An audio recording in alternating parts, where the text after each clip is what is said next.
ചില കുടുംബങ്ങളിലേക്ക് കടന്നു ചെല്ലാൻ. ഒന്നും വേണ്ട. സ്തോത്രം, ഹല്ലേലൂയ. എന്താ വന്നേ? സ്തോത്രം.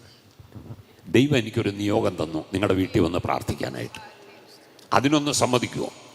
ആരാ സമ്മതിക്കാത്തത്? കാലൂത്തി പ്രാർത്ഥിക്കുന്നേ. എന്നിട്ടിങ്ങി പോരെ, ബാക്കി കാര്യം ദൈവം ചെയ്തോളും. ഒന്നും ചിന്തിക്കേണ്ട, കുടുംബത്തെക്കുറിച്ച് പ്രാർത്ഥിച്ചാൽ മതി. ബാക്കി കാര്യം ദൈവം ചെയ്തോളും. ആ കുടുംബം അത്ഭുതം കാണും. ഹല്ലേലൂയ, പ്രൈസ് ഗോഡ്, സ്തോത്രം, ആമേൻ. അപ്പോ ഒന്ന് ഉണ്ടെങ്കിൽ പ്രബോധനം ഉണ്ടെന്നേ,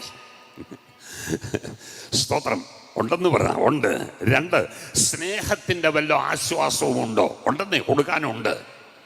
3, സ്തോത്രം, ആത്മാവിൻ്റെ വല്ല കൂട്ടായ്മയും ഉണ്ടോ? ഉണ്ടെന്നേ, കൊടുക്കാനുണ്ട്. സ്തോത്രം. 4, വല്ല ആർദ്രതയും മനസ്സലിവുമുണ്ടോ? ഉണ്ടെന്നേ. ഹല്ലേലൂയ.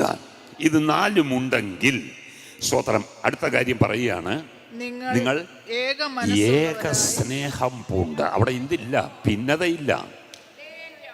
ഞാനോ വലുത് നീയോ വലുതെന്നില്ല. സ്തോത്രം. നമ്മളെല്ലാം ക്രിസ്തുയേശുവിൽ ഒന്നാ. ഹല്ലേലൂയ, സ്തോത്രം. അവിടെ വലിയവനെന്നോ ചെറിയവനെന്നോ ഒന്നും ഇല്ല ദൈവത്തിൻ്റെ സന്നിധിയിൽ. നമ്മളെല്ലാവരും ഒന്നാ. സ്തോത്രം, ഹല്ലേലൂയ. അപ്പോൾ ഏക സ്നേഹം പൂണ്ട് ഐക്യമത്യപ്പെട്ട് ഏകഭാവമുള്ളവരായി ഇങ്ങനെ എൻ്റെ സന്തോഷം പൂർണ്ണമാക്കുവിൻ. എന്നിട്ട് പറയുകയാണ് 3-ാം വാക്യം, ശാഠ്യത്താലോ, അത് കളയണം. ശാഠ്യ സ്വഭാവം ഉണ്ടെങ്കിൽ കളയണം. കാരണം അതും കൂടെ ചേരത്തില്ല. ശാഠ്യ സ്വഭാവം പാടില്ല, ദുരഭിമാനത്തോടെ പാടില്ല, പിന്നെയോ താഴ്മയോടെ.